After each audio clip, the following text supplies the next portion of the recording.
So now we move on to 7.20 and 21, the same video, right?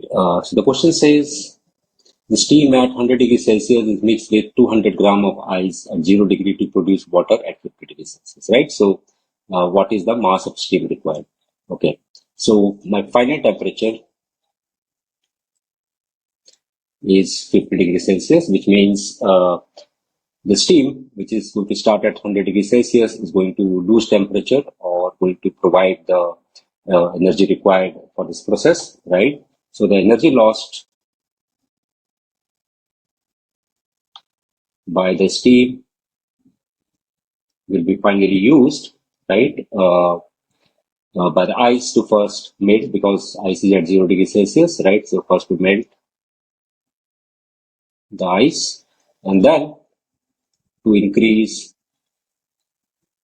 the temperature of water so formed from 0 degrees Celsius to 50 degrees Celsius. Okay, and this is simply how we can do this, and we have to calculate how much is the mass of steam required for this, right? So how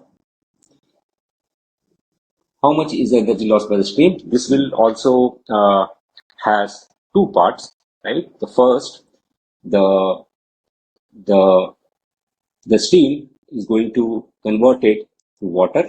Okay, so some energy will be provided by that process there, right? So some energy will be released when the steam actually converts to water. Okay, and then it will be still at 100 degrees Celsius, and then this water so produced, it has to also cool down from 100 degrees to 50 degrees. Okay, and that total energy release will be used by the ice to melt and then increase its temperature to 50 degrees Celsius, right? So that's our full equation. So let's start with the part one, steam to water, right? With the steam to water, we don't know the mass, right? So it's simply the mass of the steam multiplied by the latent heat of vaporization of water, which is large number, into 60 into 10 to the power 3.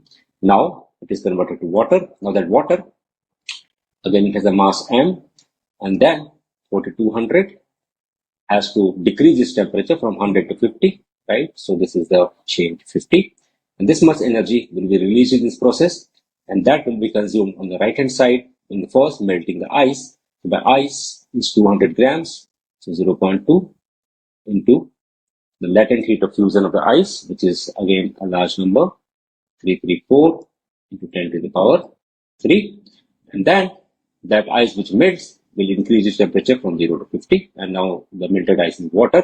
So again the mass 0.2 multiplied by 4200 now, okay, which is our latent heat, specific heat capacity of water, multiplied by change in temperature, which is 50.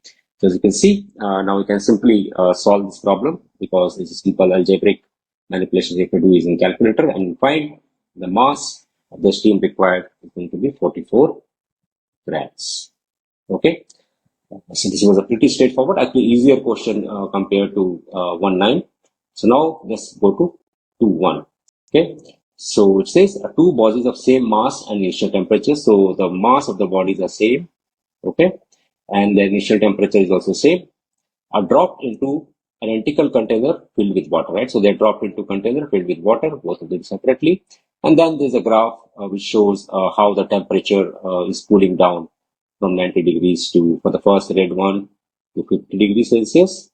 And for this one is 20 degrees Celsius. Okay. So it's asked which body has a higher specific heat capacity. Okay. So as you can see, the red one takes more time, right, to give away the heat, which means it will take also more time to take the heat to rise its temperature, right? So hence, it's very evident into this, right? So the specific heat capacity for the red one is greater, right? So if you want this to come down to 20 degrees, right, we have to wait a long time, maybe something like that, right? So the specific heat capacity of the red one is higher or greater. Okay, and that will be our final answer for 7.21.